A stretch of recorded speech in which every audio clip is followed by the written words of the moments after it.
At my mother. Margaret's funeral, the air in the church was so heavy I could barely breathe. The stained glass windows cast fractured light over her coffin, as though even heaven itself was uneasy about what lay inside. My heels clicked against the tile floor, each step echoing louder than the last as I made my way down the aisle. Dozens of eyes followed me their stares, a mixture of curiosity and contempt. My father Robert sat stiff in the front row, his face carved in stone, his hands gripping the pew like he could strangle the wood itself. Next to him, my younger sister Emma leaned forward, her dark eyes already fixed on me, brimming with something more than grief. She had always watched me that way, like a predator measuring the weakness of its prey. I reached the coffin, my heart pounding so hard it seemed to shake the lilies resting on top. For a long moment, I simply looked at my mother's still face, framed in satin and silence. Her lips no longer moved to whisper the quiet encouragements she used to give me late at night when the house was filled with anger. My throat tightened, and finally I bent down, my voice barely a breath. "Rest in peace, Mom." The words were mine alone, meant only for her, but they did not remain private. They detonated. Emma's voice ripped through the hushed chapel, sharp enough to slice flesh.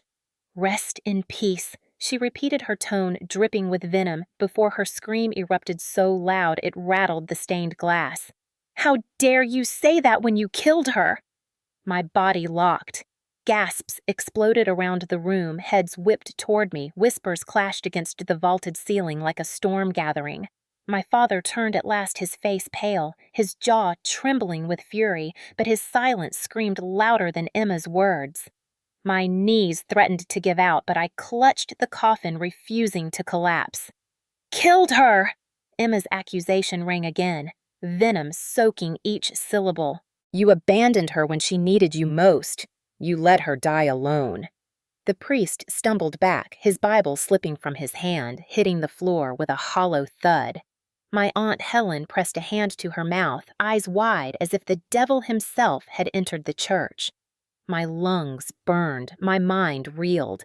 I wanted to scream back, to demand evidence, to remind them all that Mom's heart condition had been worsening for years and that I had rushed across states only to arrive too late. But my voice tangled in my throat as Emma stepped forward, her finger pointed at me like a dagger. "She begged for you, Rachel. She asked for you over and over, and you did not come. And the stress of waiting for you killed her." The words seared into me like hot iron. Murmurs erupted around the pews. Some shook their heads, others nodded as though they had suspected all along. In an instant, I was no longer a grieving daughter. I was a criminal on trial in front of a jury of family and neighbors. My father's lips finally parted, not in defense but in confirmation. "If you had been here, maybe things would be different," he said coldly, his eyes cutting through me like blades. My chest clenched, my heart hammering as tears threatened to fall. This was not grief. This was execution. Emma's sobs now sounded triumphant, her shoulders shaking with rage, but her mouth curling in satisfaction. She had chosen this moment, the funeral, the one place where no one expected conflict, to unleash her strike. And it landed. My mother's coffin became not a place of rest, but the stage of my condemnation. I clutched the edge so hard, splinters dug into my skin. I wanted Mom to rise and stop this madness, to tell them she had never blamed me, but her silence was eternal.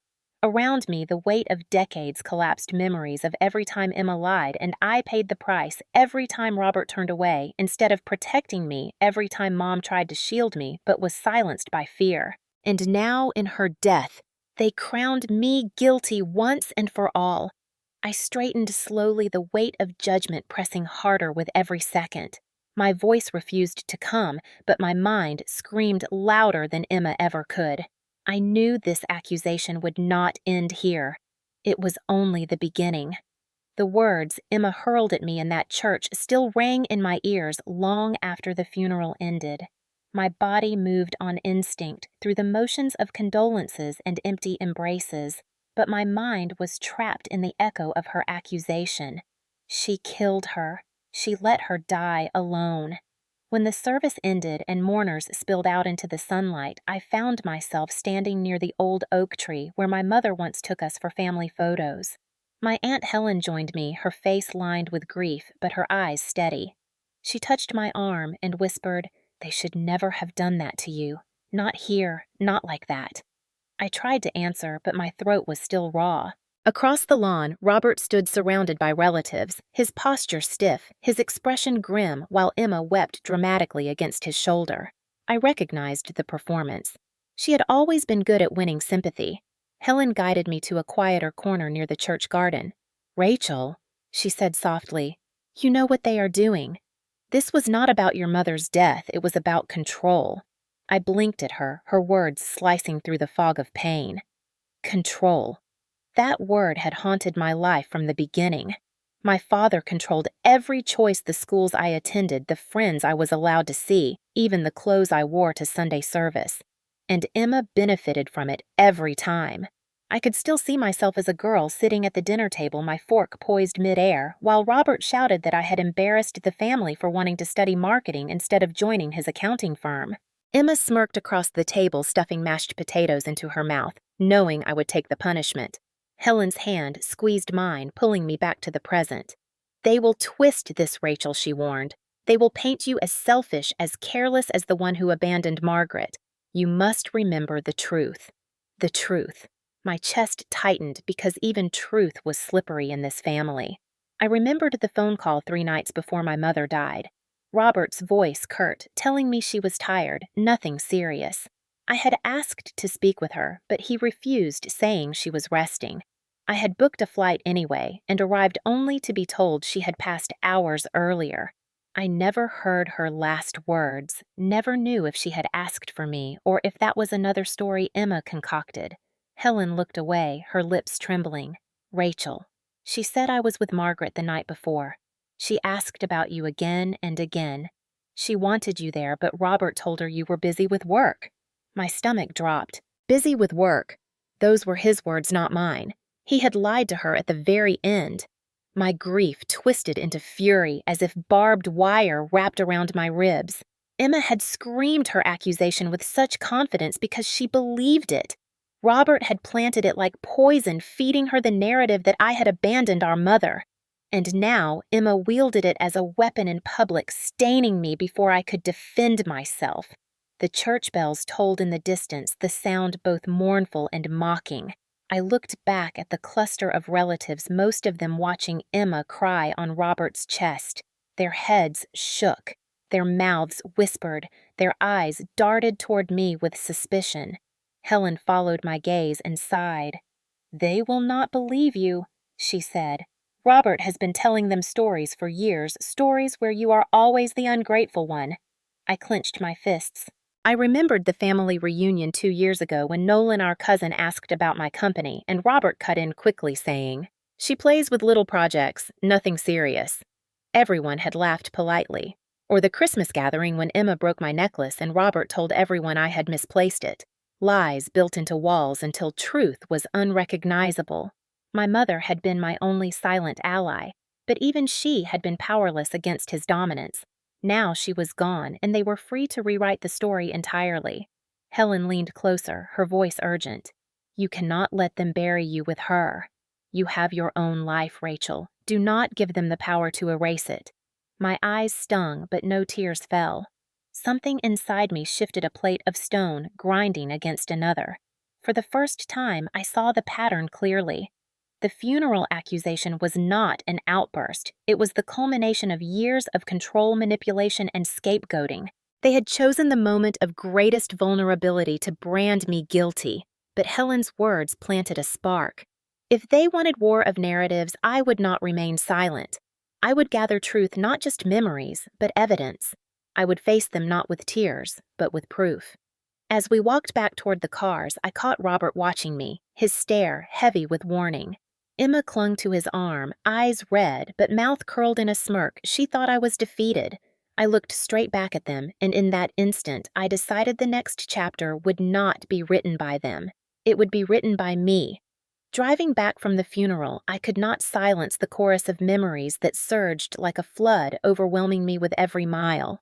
The accusation Emma had hurled had not come from nowhere. It was the harvest of seeds planted long ago in soil poisoned by control and cruelty. My life in that house had always been a theater of blame and favoritism, where Robert held the script and Emma played the favored child while I was cast as the villain.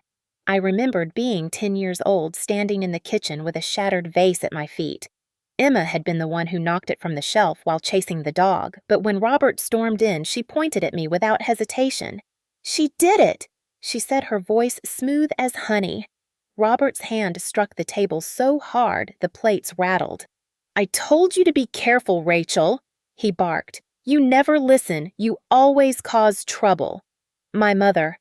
Margaret tried to protest, but her voice was small, her hands trembling as she cleaned up the shards while Robert pulled me by the arm and sent me to my room without dinner.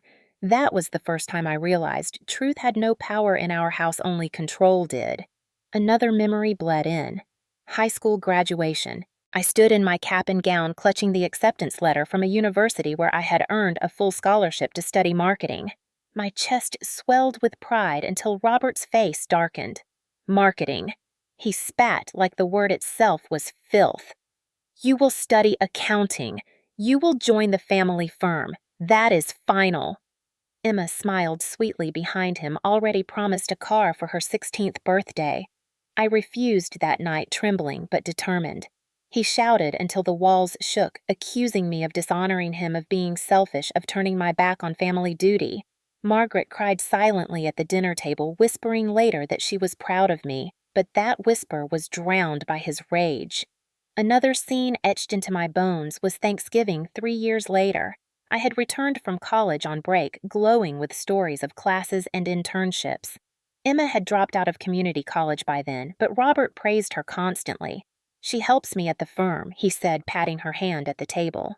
"She understands real responsibility, not like some people who waste time chasing dreams." The relatives nodded, smiled, shifted uncomfortably, but no one challenged him. I sat there swallowing humiliation with every bite of turkey. Margaret placed a hand on mine under the table, a silent apology she could never voice aloud. There were darker memories, too. Moments of physical intimidation when Robert slammed doors inches from my face, when his voice roared so close I could feel the spit on my skin, when Emma laughed as I cowered because it meant she had won again. Control was the currency of our home, and love was conditional, always dangled, never given. The pattern deepened when I left for the city. My success was treated not as triumph, but betrayal. When my marketing firm began to thrive, Robert dismissed it as luck. Emma told relatives I was exaggerating. Once at a family reunion, Robert announced, "Rachel just plays with little projects, nothing compared to real business." Laughter followed, and I smiled through it, swallowing acid. But when their finances faltered, I was the first they called. My phone lit up with Emma's name, sobbing about overdue bills, her husband angry about debts. Robert called too, his voice softer than usual, asking for a loan to cover payroll at the firm. I wired the money more times than I can count, believing maybe this time they would see me differently. But gratitude never came, only silence, or worse, new accusations that I should do more. I kept the receipts, the transfer slips, the email trails, but never once did I wave them in their faces. I thought dignity came from giving without demand. I was wrong. Margaret knew pieces of the truth. She called me at night, whispering thank you, saying she wished she had been stronger against Robert. But she, too, was caught in his gravity, pulled into silence. When she died, that silence hardened into a weapon for Emma to use. They rewrote the story with ease. Rachel, the selfish one. Rachel, the absent daughter. Rachel, the cause of suffering. And because I had always carried the blame without protest, the audience believed it. The injustice was not only in the moments themselves, but in the way they accumulated like stones stacked on my back year after year, shaping my posture, my voice, my very sense of self. I became smaller, quieter, apologetic, even when I had done nothing wrong. Looking back now, I could see how deliberate it all was. Robert's control ensured Emma's loyalty, and Emma's loyalty fed Robert's power. I was the scapegoat, the lightning rod absorbing all blame so they could shine untarnished. And yet I had fought to belong. I had bought dresses for weddings, hunted for gifts, attended gatherings with hope that one day they might open the circle. But each attempt was met with dismissal. When Emma married, she barely acknowledged me. I paid for part of the reception hall, secretly transferring funds through my company. Yet she told guests I had refused to help. When Robert's business nearly collapsed, I mortgaged my condo to cover his debts, yet he told relatives he alone had saved it. My successes were invisible, my sacrifices erased. The cruelty was not just in words, but in the erasure of my existence. Now, after Emma's accusation at the funeral, it was clear this was not coincidence or misunderstanding. It was a system of design perfected over decades. They needed me to be the villain because without me to blame, they would face themselves. The chain of injustices had bound me since childhood, but as I drove home from the funeral, that chain no longer felt unbreakable. It felt like evidence. And for the first time, I wanted to gather every link and show the world who had forged it. After the last mourners left the house, I found myself standing alone in the hallway of the Collins family home, the place that had once been mine, yet never truly felt like it. The scent of lilies from the funeral arrangements clung to every corner, mixing with the familiar polish of Robert's old furniture. I wanted to leave, but before I could reach the door, Robert appeared at the end of the corridor, his tall frame blocking the way. Emma stood beside him, her eyes still swollen from her staged tears, but sharp now with fury. "You are not walking out without facing us," Robert said, his voice low, but carrying the weight of command he had used my whole life. Emma crossed her arms, her smirk barely hidden. "You think you can just show up, cry a little whisper to her coffin and leave like you are the perfect daughter," she hissed. The living room behind them was arranged like a tribunal, the chairs pulled into a circle with photographs of Margaret scattered across the table. I stepped into that circle like a defendant entering court. My heart pounded, but I forced my spine straight. "What exactly do you want from me?" I asked, my voice steady, though my hands trembled. Robert's eyes narrowed. "Accountability," he said. "For your absence, for your selfishness, for the way you broke your mother's heart." My breath caught. He meant every word. He believed it or wanted me to believe it. Emma leaned forward, her voice dripping with venom. "She begged for you, Rachel. She cried for you at night while you were too busy playing boss in your little company. Do you know what it was like to watch her wait for a phone call that never came?" My hands curled into fists. "I called. I came. You would not let me speak to her." Robert's jaw tightened. "She was too weak to handle your drama. She needed peace, not your intensity." That word intensity had followed me for decades, used to dismiss every passion, every opinion, every protest. Too intense, too difficult, too much. I felt heat surge in my chest. "Peace," I repeated. "You call shutting me out peace. You call lying to her peace." Robert slammed his palm on the armrest of his chair, making the frames rattle. "Do not twist this. You were never satisfied. You always challenged me. You always embarrassed us." I stared at him, stunned.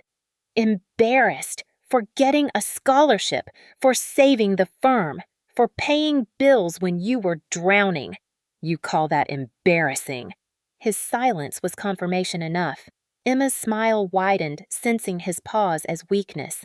"Face it, Rachel," she said, her voice rising. "You left her. You killed her with stress. You were never meant to be part of this family."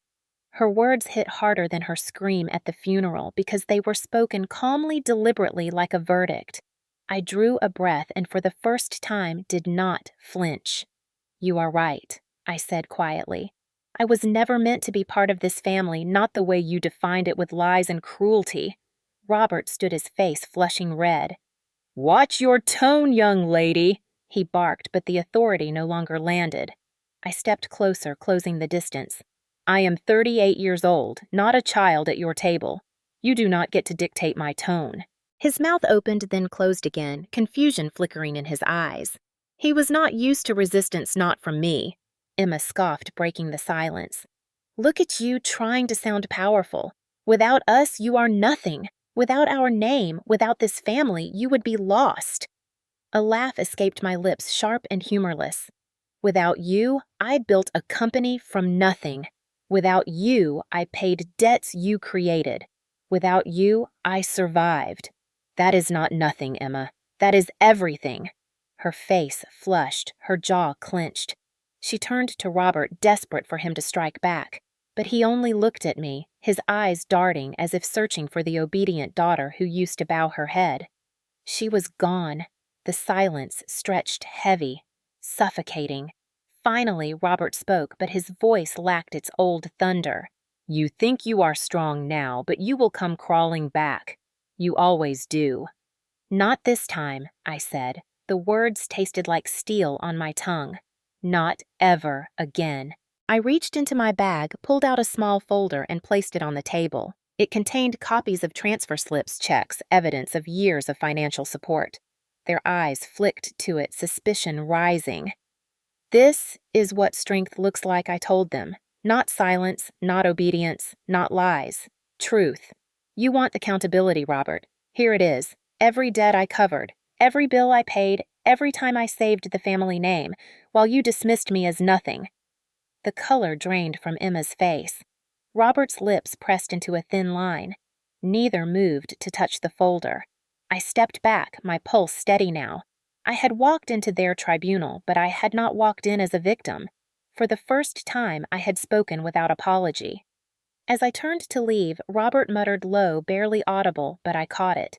You are no daughter of mine. I paused at the doorway, the words slicing but not piercing. I looked back once, meeting his eyes. Then maybe for the first time, we agree on something. I walked out the door into the cold night air, the lily's scent fading behind me, replaced by the sharp, clean bite of freedom. The confrontation had ended, but I knew it was only the beginning of a larger war. When I drove back to the city after that confrontation, the night air felt sharper, cleaner, as if my lungs were finally breathing something other than the stale atmosphere of that house. But my body trembled with adrenaline. The image of Robert's cold stare and Emma's triumphant smirk burned into my memory. I knew the war was far from over. They would regroup, twist their story, and spread their poison through the family network as they always had. If I wanted to survive, and more than that to finally break free, I needed to fight differently. Emotion had never swayed them, but evidence might. That night in my apartment, I opened the fireproof box tucked under my bed. Inside were folders of documents, bank transfers, checks, copies of emails, and receipts I had saved without fully knowing why. Each sheet was a reminder of the times I bailed them out when the firm nearly collapsed, when Emma's debts threatened foreclosure, when Robert begged quietly over the phone, pretending it was just a temporary setback. Line after line told a story they had tried to erase. I spread the papers across my dining table, my hands steadying as I saw the sheer weight of proof. They could not gaslight me out of numbers.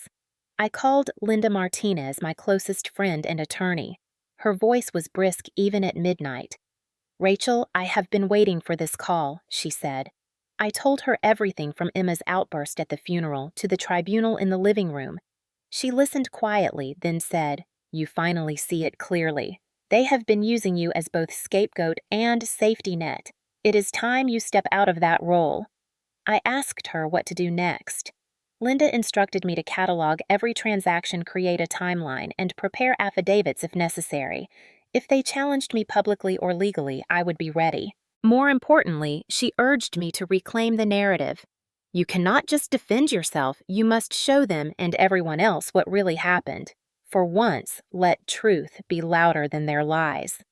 Over the following week, I dedicated myself to that task. Each evening, I sifted through statements, organizing them into binders. I found emails where Robert acknowledged my help before later denying it. I uncovered text messages from Emma pleading for rent money, promising to repay, then vanishing into silence. The more I compiled, the more a strange calm settled over me. This was not just evidence, it was armor.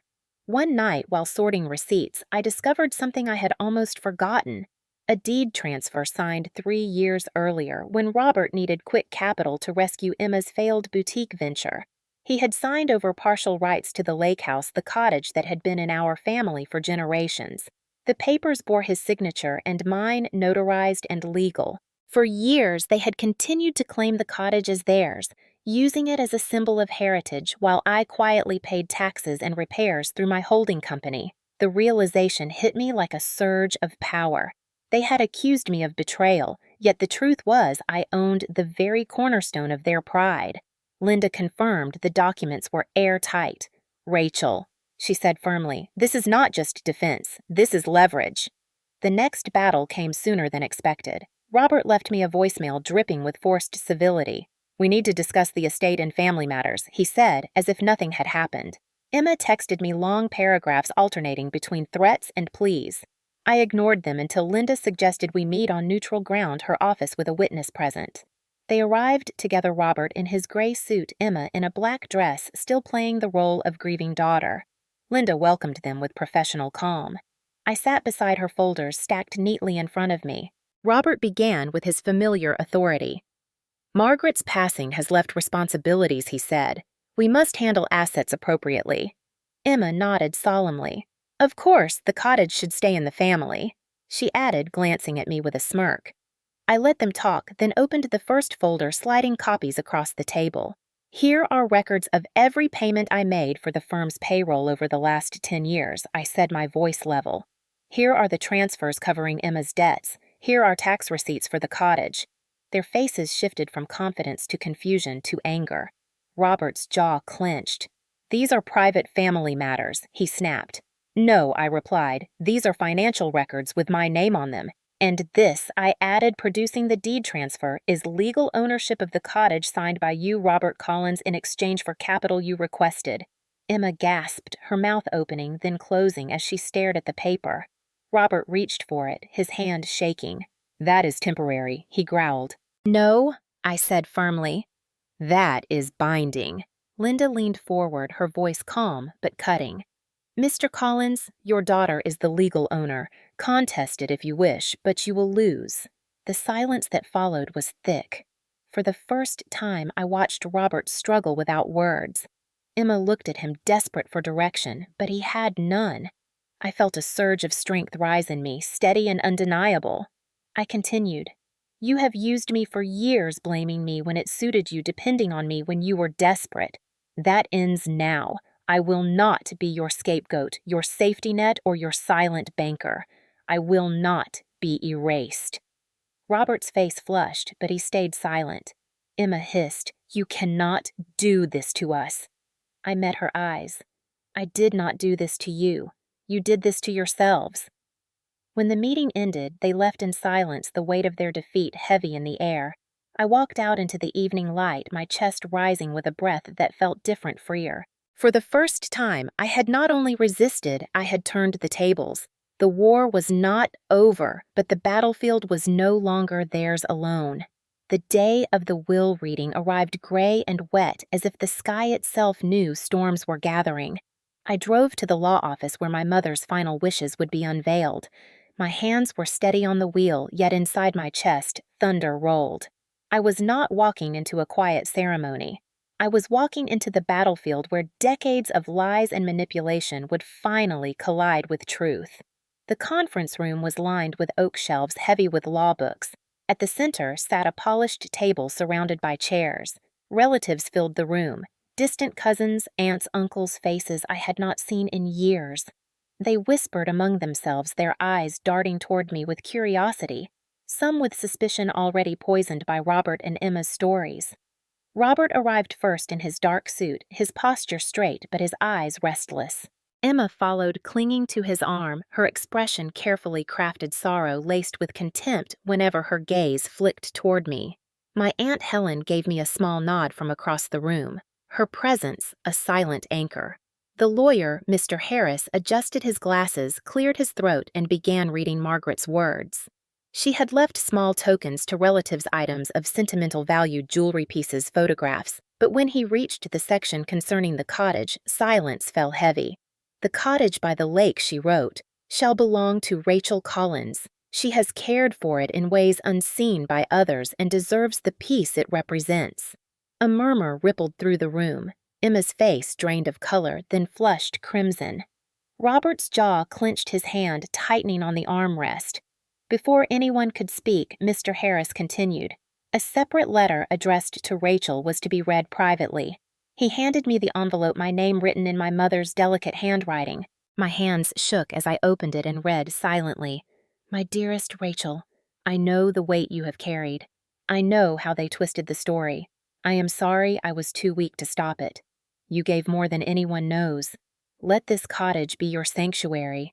Live free, my daughter. Love, Mom. Tears blurred the ink, but they were not tears of defeat. They were tears of release. Emma shot to her feet, her voice shrill. This is ridiculous! She manipulated Mom! She tricked her! Robert stood as well, his voice booming. This cannot be valid. Rachel was never here. She abandoned her. I rose slowly, my spine straight, my voice calm but strong. Enough. The room froze. I laid the folder on the table, opening it with deliberate care, revealing copies of bank transfers, receipts, tax documents. For years, I said clearly I have paid for the cottage repairs, the property taxes, the debts this family incurred. These are not claims, they are facts. I slid the deed across the table, the notarized document gleaming under the lights. Robert, you signed this 3 years ago when you needed capital for Emma's boutique. The gasps in the room were audible. Emma stammered, that was temporary. Linda, seated beside me, finally spoke, her voice sharp. Temporary agreements are written differently. This is binding. Rachel is the sole owner. Robert's face contorted with rage, but words failed him. Relatives whispered, their eyes widening. The truth was undeniable, laid out in ink and signatures. I continued, my voice rising. You accused me of abandoning Mom. You told lies to make me the villain while using my money to save yourselves. You erased my contributions, then painted me as selfish. No more. Today, everyone here will see the truth. Emma shook her head, tears spilling, though her sobs sounded more furious than grieving. You cannot do this, she cried. You cannot take everything. I looked directly at her. I am not taking anything, Emma. I am keeping what is mine.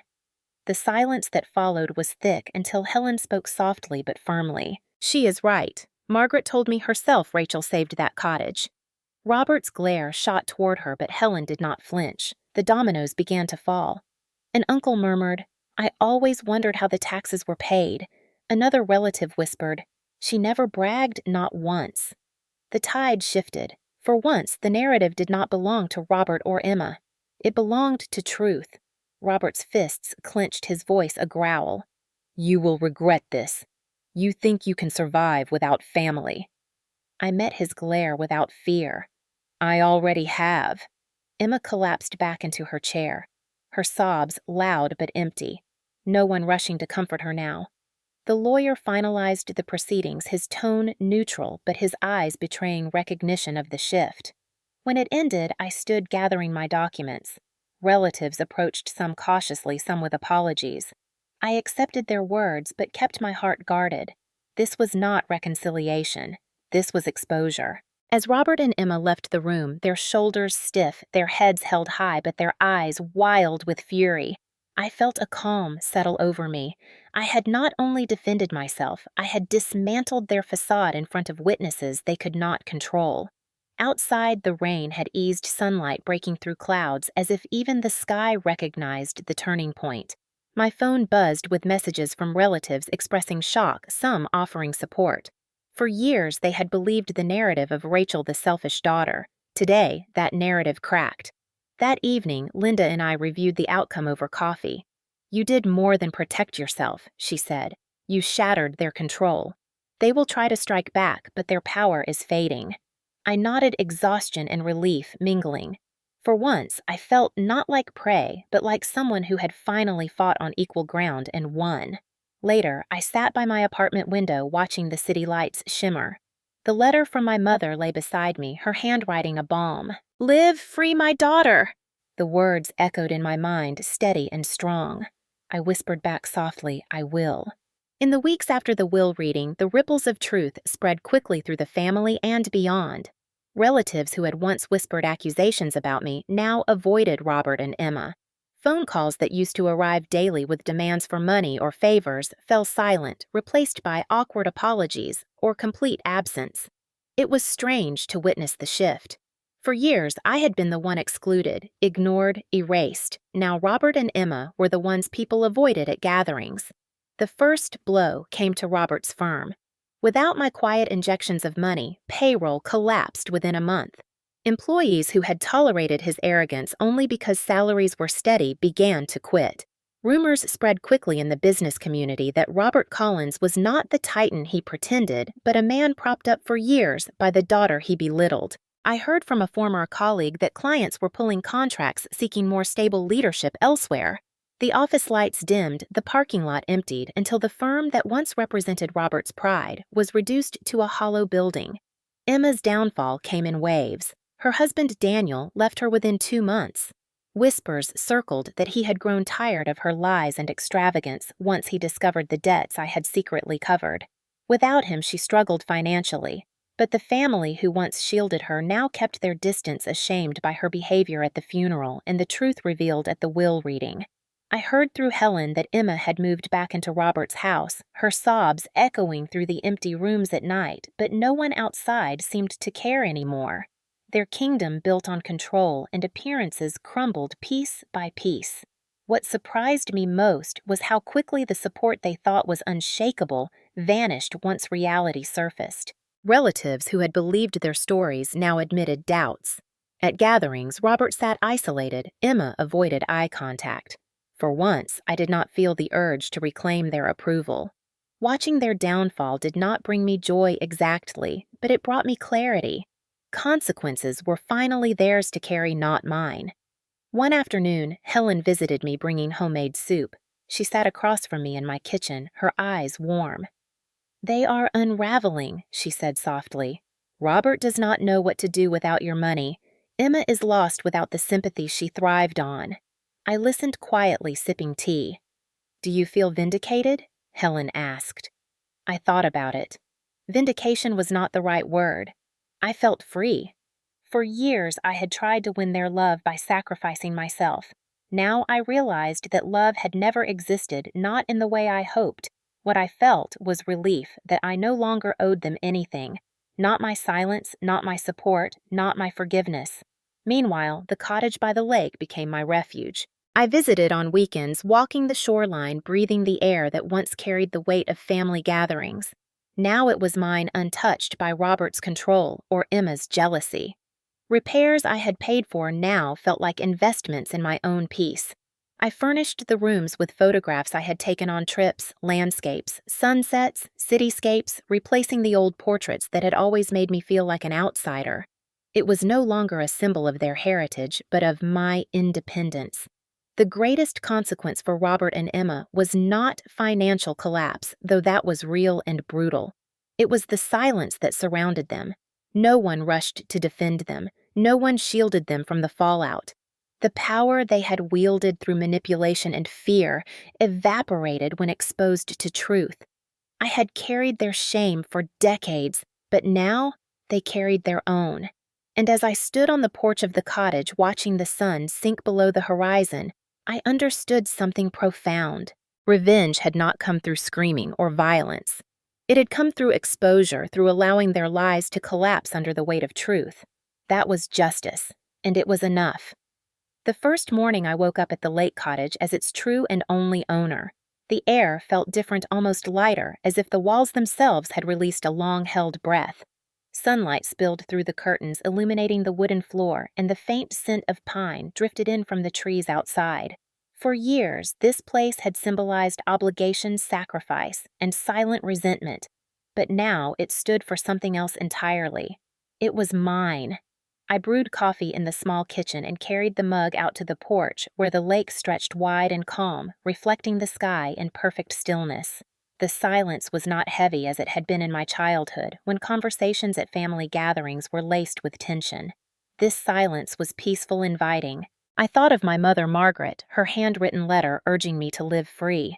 For the first time, I felt I was honoring her by choosing myself rather than trying to appease those who never valued me. In the city, I reorganized my life as well. I invested more time into my marketing firm, taking on projects that excited me, instead of ones meant to prove something to Robert or Emma.